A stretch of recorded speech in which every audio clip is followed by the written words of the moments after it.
Pwede po akong bumalaw dito. Hindi na ako nakikita dito. Monsignor.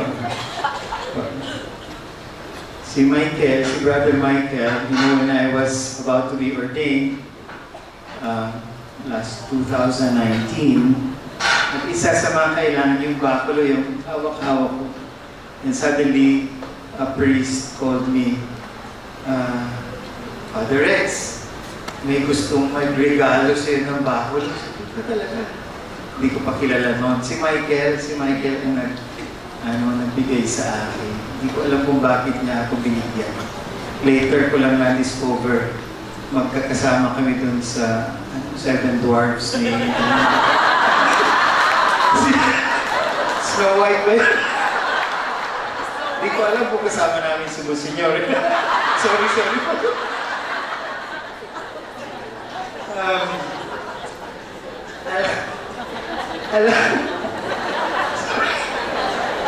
Ayoko matawa kasi hirap pigilan.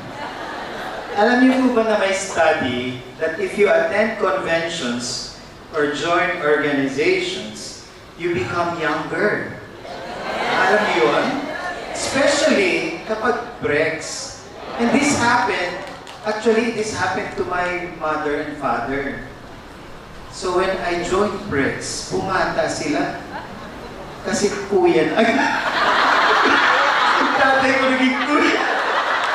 Tapos yung mama ko ate. So talagang amen? Yung bata talaga. So naimbag yung narabi sa mga Ilocano, mayong gabi from those from the south. And good evening at maraming napanggi. And my special greetings particularly to Monsignor Jesus Romulo Ranyada, our spiritual director, Kuya Alex and Ate Lucille Alindoga, the president couple, Ate Zeni Katik, the vice president of the Baguio de Austin Association, and our spiritual director, Father Jeffrey Abado.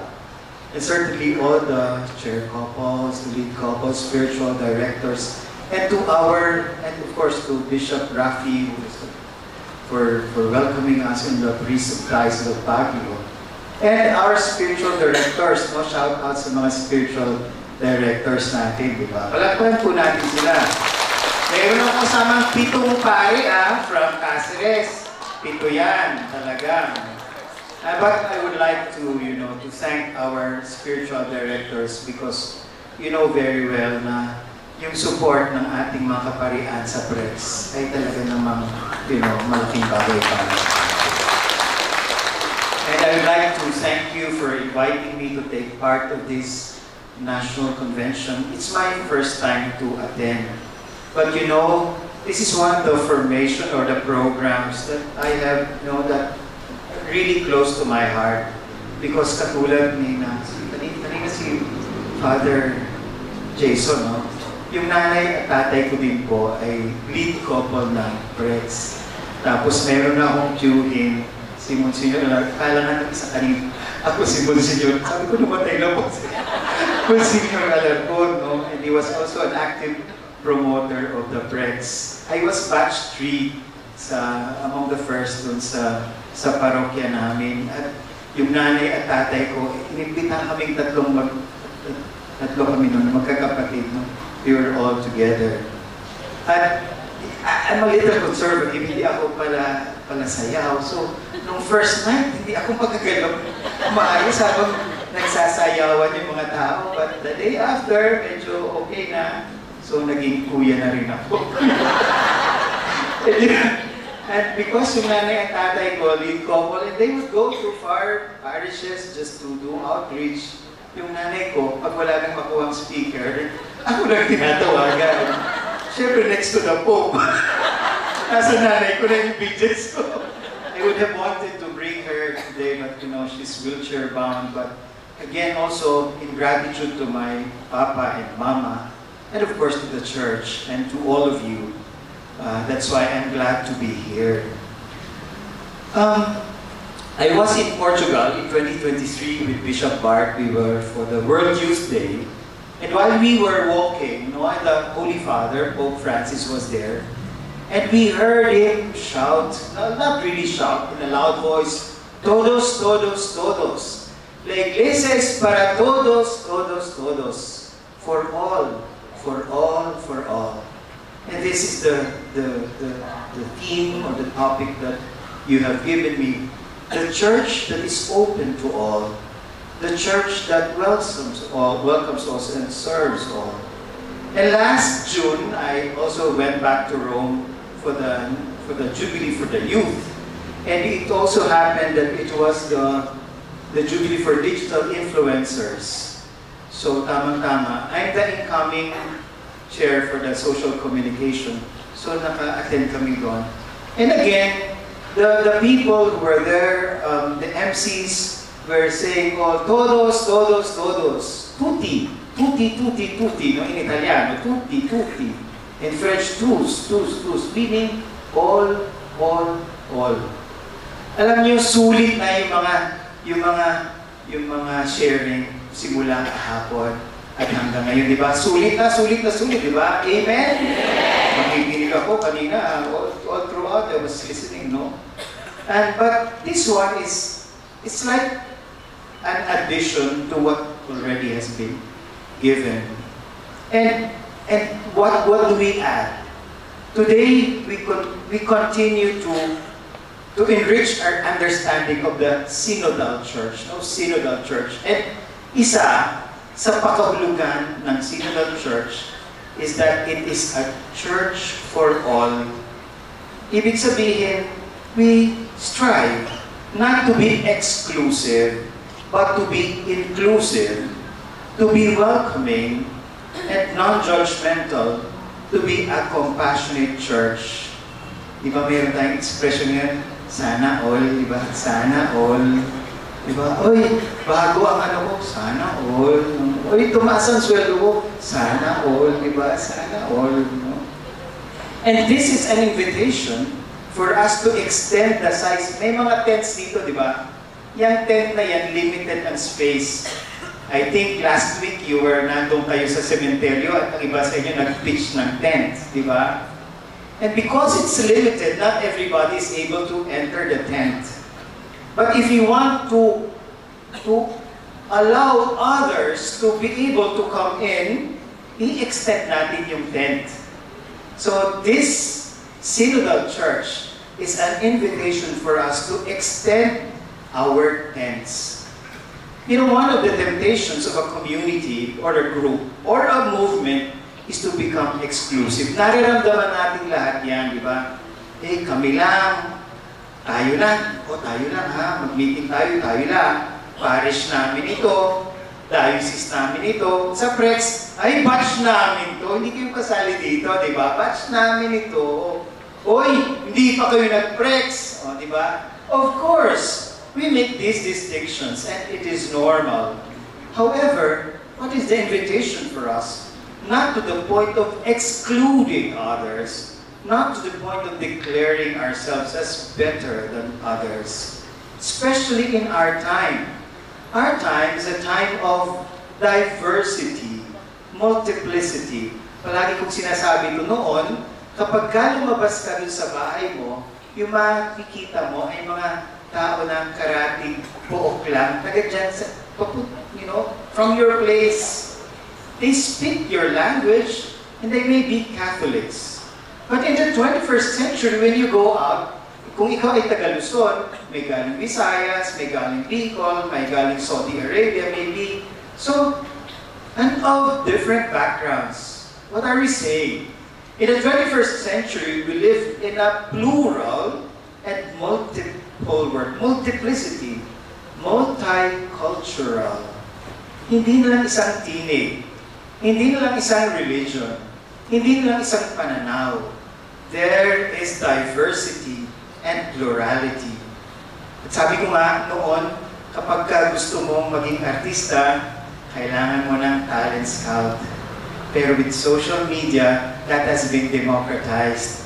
Basta magaling kang sumayaw, at marunong kang mag-TikTok, at marunong kang mag-upload, you can become an artista, no? Eh, si Michael, sikat na artista yan, pero talagang, si Mike Enriquez, di mo sinabi sana, nagpakilala. Kay Mike Enriquez. So, but exclusion, when we exclude others, that results to forgetting the bigger community. And then when we say, tayo lang, then we lose sensitivity for others, especially those whom we marginalize. Yung marginalize, kung kayo sa gilid, hindi kayo kasama. Kami ito, di ba? Then the attitude of being judgmental creeps in. And eventually, we become a closed community. Maaaring mangyari yan sa Prex. Kami lang ang nag-Prex. But that is not the spirit of Prex. The spirit of Prex, as has been mentioned, and Father Jeff mentioned, is evangelization. To be able to embrace everyone. And that is the command of the Lord. Go to the ends, to the peripheries. Go, and Bishop Bart reiterated that. Go there. Teach them what I have commanded you. But when we become exclusive, hindi na to synodality, no? When we become exclusive, we build fences and not bridges. Sabi pa sa Bisaya, saka sa Bicol, hindi na synodality, kundi kinodality. Kinodal, sa Bicol, you put fences. No? At when we do so, parang nagiging second-class citizens ang ating kapwa. Yung nag-prex, mas mabait at mas magaling. Yung hindi nag-prex, hindi ba yung mabait, di ba? Kami mas organized kami, mas marunong kami. And then we forget the Holy Spirit. It is the Holy Spirit who gives gifts to everyone. For we are one body, as St. Paul reminds us. And these conventions theme says it correctly. We are all pilgrims. Alam niyo, may panahon na parang pag tingin natin sa ating sarili, parang perfect yung simbahan, di ba? Perfect. Uy, simbahan yan, yung mga babait lang yan. Simbahan yan, yung mga banal lang yan. Hindi kayo dito sa amin. And sometimes yun ang tingin natin, uy, di ka kasal. Di ka kasal sa amin. Di kasal ang parents mo. Hindi pa kayo catechized. Hindi nyo pa alam ang catechesis. Hindi. Angkop yung kasuotan nyo. Hindi kayo nag-aral sa Catholic Church. Hindi kayo member ng parish. Iba naman ang pag-iisip nyo. Mukhang very secular kayo. Wala kayong pera. Retired na kayo. Hindi naman kayo member ng anumang religious organization. Bagong salta lang kayo dito. Doon na kayo sa LGBT. Hindi kayo pwede rito. Kabit yan. Prostitute yan. Di kasal, wala. We exclude others. We become judgmental. But this invitation to become a synodal church, a church that is for all, a church that is compassionate, a church that is welcoming. Alam niyo kung napaka-stricto nga, baka pati tayo na-exclude, di ba? Kaya nga tayo natutuwa sa Prex, paulit-ulit, tinanggap ako sa Prex kahit hindi ako karapat-dapat. And we are thankful to God for that. And we can have a whole list of those whom we exclude. But a synodal church is one who is a church that welcomes all like Christ, who welcome tax collectors, sinners, prostitutes, lepers, outcasts, women, Samaritans, and even those who, Jesus even welcomed those who persecuted him. Obviously, this is not an easy teaching. So we continue to ask, how can we welcome others? How can we help those in the peripheries, the poor, the LGBT, the non-citizens, the incarcerated, the persons deprived of liberty, the sick, the IPs, those belonging to other religions, or those who say, we have no more religion, non-Christians, etc. There is a principle which says, behavior follows perception. We act according to how we see people. So, what do we do? Kanina nabanggit ni Michael at tinuro daw sa kanya ni Monsignor yung paradigm shift. Paradigm shift, di ba? Parang mga salamin yan. Kung ang salamin mo green, ang tingin mo sa bagay, mga bagay green. Kung ang tingin mo sa isang tao kaaway, ano magiging behavior mo? Matatakot ka sa kanya, magiging insecure ka sa kanya. Pero kung ang tingin mo sa isang tao, kaibigan at kapwa, katulad ng sinabi ni Father Jason, then you will treat the other person as kapwa. This invitation for the church to be a church for all is a call for a paradigm shift. Simbahan na hindi exclusive. Simbahan na hindi tayo-tayo lang. Simbahan na nagbubukas ng mga pinto. We need to realize that our brothers and sisters, they are co-pilgrims. And like us, they are not second-class citizens. They are not second-class Catholics. You may perhaps have heard the oft-repeated quote, the joys, the hopes and joys, the sufferings and pain of the people of this world are also the joys and pains, the sufferings and pains of the disciples of Christ. Anong ibig sabihin nito? Yung mga ini-exclude natin, o yung mga hindi natin iniintindi, o ayaw natin papasukin pa siguro, yung kanilang mga hopes and dreams, katulad din naman sa atin. At ngayon, di ba? Kapag ka merong bagyo, kapag ka merong earthquake, kapag tinamaan tayo ng bagyo, Katoliko ka o hindi, pareho yung takot natin. Kapag tayo nasugatan, hindi iba yung dugo nila sa dugo natin. Kami Katoliko pula, sa inyong green, hindi ganyan. Thus, we are brothers and sisters, even if they're not Catholics. And that is why, what do we do? Kapag ka merong calamity, hindi ba? Hindi tayo pumipili. Tutulungan ko sila, magpapadala kami ng tulong. At kahit na nga, at yun na nga ang sinasabi ni Jesus, kahit nakaaway mo siya, pag nakita mong nangangailangan mo siya, He is your neighbor. That is the church for all. Kaya medyo umiiwas na tayo sa Katoliko Sarado, di ba? Yung Katoliko Sarado, yung tao po, ano yan? Sino kayo? Jehovah's Witness po kami. Ay, Katoliko Sarado kami. Sinara. Hindi na tayo ganon. The true Catholic disciple of Christ opens the doors for brothers and sisters. We are brothers and sisters. And so, ano man yung pagtingin nila sa sarili nila, we welcome them. Because they too long to be seen, to be recognized, and accepted as brothers and sisters. They have long been alone, apart, misunderstood, unheard, unassisted. The minimum that we can do is to recognize them and welcome them. Sometimes, baka may kapatid ka o anak ka na sabi niya, iba ang gender niya, ay, makausapin. But the least that you can do is, to recognize, to accept the person. O kaya hindi sila kasal. O kaya they are in a difficult situation. To recognize them. To respect them. So the first is a change of the way we paradigm shift, yung pagtingin natin sa kanila. At change din ang pagtingin natin sa simbahan. Yun ay nangyari na nang sinabi natin, ang simbahan ay hindi perfect society. Ang simbahan ay pilgrim church. Yung pilgrim. Anong ibig sabihin ng pilgrim church? Tayo din na mga Katoliko, may mga weaknesses. May mga skeletons in the closet din tayo. Marami din tayong kinakatakot. Marami din tayong tinatago.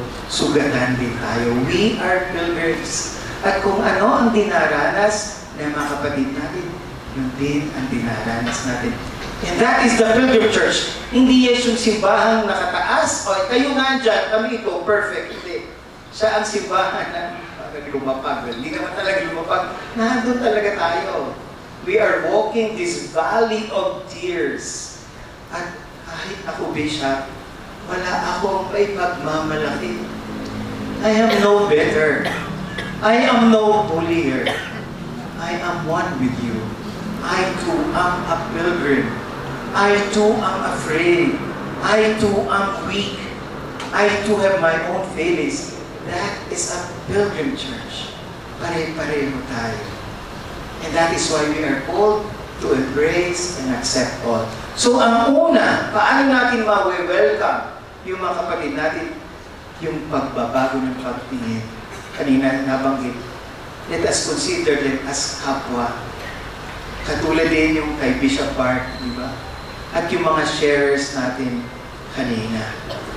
So that's the first. Ang pangalawa ay hindi lang na tingnan natin sila, that we recognize them, but also to listen to them. Paulit-ulit, listen to them. With the intent of understanding them. Kanina, si Father Yoyong, kasama kami from Bicos. Sabi ko, tayo na, makinig ulit tayo. Sabi niya, oo nga, listening church tayo, listening church. So nakikinig. Amazing yung mga sharing kanina ni si Kuya Clyde, pero Clyde, and Ate Melo, oh, wow, really? Talagang yung sharing nila, di ba? Talagang, from their experiences, we've learned a lot. And to listen to them with trust and openness, and to engage them into conversation and dialogue. In the synodal church, ako personally, paano mo tayo, Bishop, magiging synodal? Para sa akin, ang isa na maaari natin gawin at i-practice natin yung pakikipag-usap, dialogue. Diba kanina, sabi ni, yun naman ang dynamics talaga natin eh. Pakiramdaman tayo, diba? Hindi natin kinakausap. Kahit galit na, okay lang. Nakasmile ka pa, kumusta, okay lang. No? You know, that smooth interpersonal relationship, kahit nag-aaway na kayo, kahit masakit na ang loob mo, hindi mo sinasabi. But I think we have to dig deep into conversations. Ano pa talagang nararamdaman mo? Kumusta ka ba? Did I do something wrong? In our families, alam nyo, bihira tayo mag-usap sa table, di ba? Pag nag-usap tayo, yung problema, yung bayaran sa tubig, pero yung, kumusta ka anak? May problema ka ba? Ano bang may tutulong ko? Even in our own families, sometimes we tend to exclude, no, yung mga difficult conversations. Yun sa loob na nga ng pamilya. Paano pa sa workplace? Paano pa doon sa ating barangay? Paano pa doon sa ating parokya? Etc. Thus, we need to provide spaces and places, opportunities, when these, our brothers and sisters, can speak, can express their sentiments and ideas where they will not be judged. Pag tinanong mga kabataan ngayon, ano gusto nyo? Gusto namin po yung hindi kami i-judge. And let us provide spaces for this. You know, in many meetings, because I've been into organizations, in many meetings that I've attended, mabibilang mo lang yung meeting na synodal. Pag hindi synodal, ang nagsasalita lang dyan yung presidente, yung secretary, at kung sino yung malakas ang tinig. Bihira yung mga meetings, si ano galing sa malayo, pakinggan naman natin. Si ano, bihira natin mapakinggan. We need to exert effort. Talagang magbibigay tayo. And we need to recognize them. Sina ano, galing pa to sa malayo. Let us listen to them. Sina ano, bihira itong makapag-participate. Oftentimes, kung sino may tinig, kung sino malakas ang boses, yun lang ang naririnig. And even in our own families.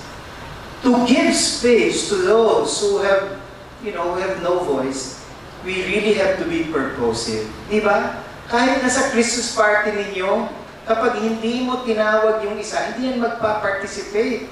Ang magpa-participate yung palagi lang. Pero meron diyang ilan, palagi lang nasa gilid. Ang feeling nila, hindi naman kami. But they will comply.